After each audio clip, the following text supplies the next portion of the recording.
Buonasera e bentrovati con l'informazione di Prealpina.it. Apriamo il telegiornale con una notizia tragica che arriva da Busto Arsizio. Un uomo è morto intossicato a causa di un principio di incendio nella sua abitazione in via San Michele. È successo questa mattina intorno alle 5. L'uomo è stato trovato privo di sensi sul pavimento della cucina a causa del fumo che aveva respirato. È stato rianimato e portato al pronto soccorso dell'ospedale cittadino in codice rosso, quello di gravità più elevata. Poco dopo però è morto. I vigili del fuoco sono rimasti a lungo sul posto per effettuare i rilievi e per mettere in sicurezza l'area. I locali interessati dal fuoco sono stati dichiarati inagibili.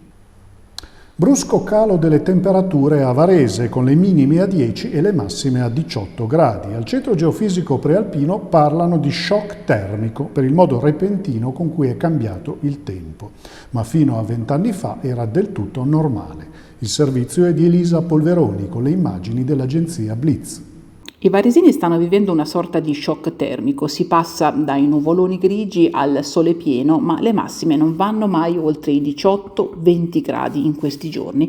Dunque il termometro è in picchiata, avvertiamo un freddo particolare, iniziano anche i primi raffreddamenti e qualcuno invoca anche l'accensione dei riscaldamenti.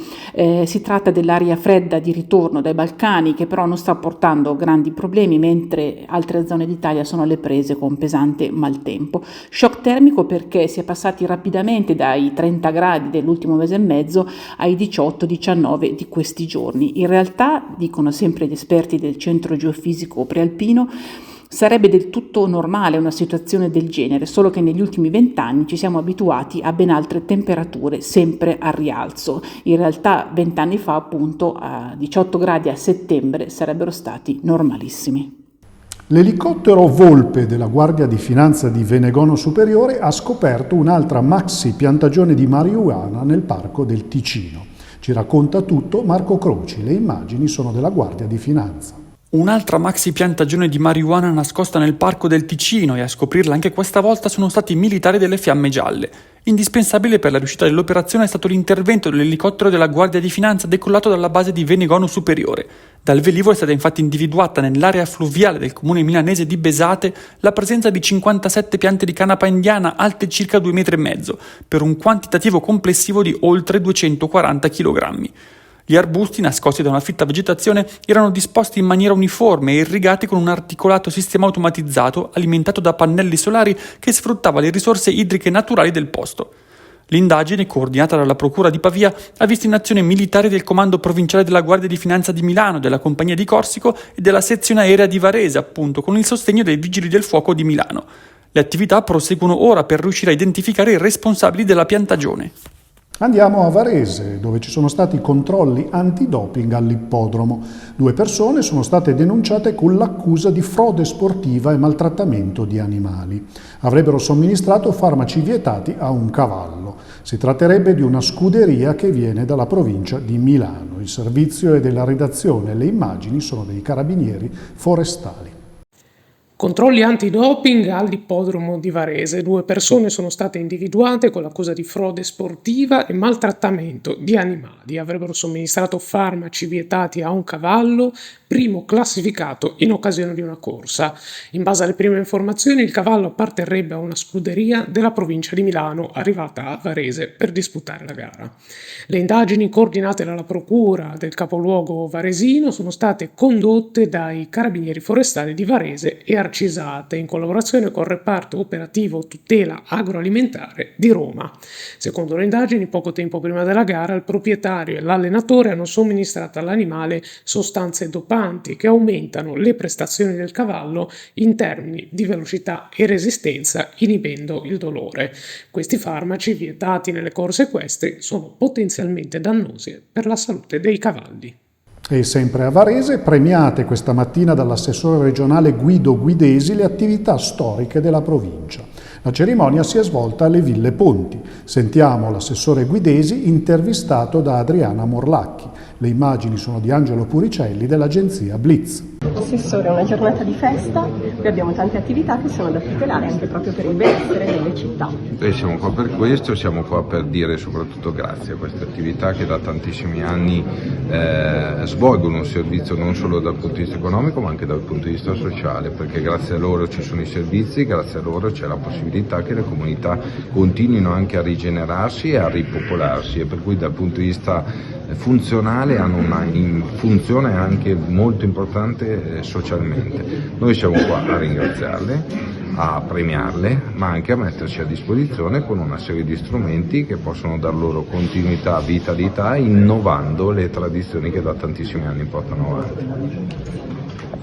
Continua il nostro viaggio nei quartieri di Busto Arsizio. Ecco San Michele, il rione museo con i suoi pro e i suoi contro. Il servizio è di Enrico Forte e le immagini sono di Matteo Alemanno. Un quartiere museo. San Michele, vero centro storico di Busto Arsizio, un punto di riferimento culturale per tutti i cittadini, ma in più aree del rione sembra manchi l'interesse a vivere nel presente. Guardandolo dall'alto, San Michele dà l'idea di una città nella città, con tanti punti di interesse storico, certo, ma anche spazi di ristoro e aggregazione, nonché un'ampia disponibilità commerciale e gastronomica. Ho 18 anni, abito a San Michele da quando sono nato. Per me questo quartiere è molto bello perché può attirare tanta gente, però è peccato che c'è poca movida nei locali. Questa è un peccato, perché questo quartiere secondo me merita molto di più. È un quartiere tranquillo, non lo frequentiamo molto perché abitiamo da tutt'altra parte. È un quartiere molto vivibile e si sta bene. È un po' anonimo, ci vorrebbe qualche magari novità. Presentato oggi dall'agronomo Daniele Zanzi, già vice sindaco di Varese, il progetto europeo di tutela e valorizzazione del patrimonio arboreo. Il servizio è della redazione con le immagini di Andrea Cogotti dell'agenzia Blitz. Conoscere gli alberi e proteggerli. Questa mattina Daniele Zanzi, agronomo ed ex vice sindaco, ha lanciato a Varese un'iniziativa diffusa in altri paesi d'Europa, il Tree Tag Day. Alla campagna hanno già aderito 12 paesi, dalla Germania alla Polonia, dall'Olanda alla Spagna. I tree tag sono etichette stampate in materiale sostenibile che riporta tutti i benefici dell'albero, in termini di anidride carbonica assorbita e di ossigeno prodotto. Ai piedi del grande cedro del Libano di Villa Mirabello, Zanzi ha spiegato che la campagna punta a diffondere tra i cittadini la consapevolezza dell'importanza del patrimonio arboreo della città. A Varese ci sono già 35 alberi taggati e sono più di 500 in tutta Europa. E ora lo sport, hockey su ghiaccio. È stata presentata la nuova maglia dei mastini. Ci racconta tutto Matteo Floccari. Le immagini sono dell'agenzia Blitz. Sono state presentate ieri alla 5 Ice Arena le nuove maglie dei mastini per la stagione 2024-2025. Le novità non mancano, ci sono ovviamente le tinte giallo-nere, ma la maglia che verrà usata nelle partite in casa avrà una base bianca, esattamente come è successo nella stagione 2022-2023, quella nella quale Varese vinse sia la Coppa Italia che la IHL. Poi la maglia delle trasferte invece avrà una base nera, presentate le maglie, presentati anche i tanti sponsor che affiancano la formazione guidata da Capitan Vanetti per questa stagione, formazione che inizierà sabato il suo percorso ufficiale con il primo match contro il Dobbiaco a Varese alle 18:30 per una Italian Hockey League che si preannuncia estremamente equilibrata e combattuta. Sulla carta Caldaro al momento sembra la formazione più forte, Varese si inserisce comunque appena sotto nel novero delle favorite. Poi attenzione soprattutto ad Aosta e a Piano, ma ci potranno essere molte sorprese a partire dal rinnovato Feltre, dal Fiemme, tante squadre con ambizione, per cui si preannuncia veramente una stagione tutta da vivere, con appunto Varese Dobbiaco come primo passo da compiere per i gialloneri. Infine le anticipazioni di quello che potrete trovare sulla prealpina di domani, in edicola e in versione digitale. Passo la parola al collega Massimo Rovati. Grazie Paolo. Domani sulla Prealpina troverete una notizia in anteprima che riguarda il carcere dei Mioni, una ferita aperta nel cuore di Varese. La struttura, antiquata e sovraffollata, dovrà essere ampliata e rinnovata, almeno questa è l'intenzione del Comune, d'accordo con gli enti interessati, annunciata dal sindaco Davide Galimberti nel corso dell'incontro di lunedì sera ad Azzate. Altra importante novità è quella che riguarda il gemellaggio a pedali tra Cagliari e Leggiuno, nel nome dell'indimenticato campione Gigi Riva. Da non dimenticare che sul giornale di domani ci saranno 6 pagine dedicate ai centri impiego con offerte e domande di lavoro e infine nelle pagine sportive l'intervista di Giuseppe Sciascia al presidente Antonio Bulgaroni prima dell'inizio del campionato dell'Open Job Metis. Grazie Massimo, si conclude così il nostro telegiornale. L'appuntamento con l'informazione di prealpina.it è alle 19 di domani. Buona serata.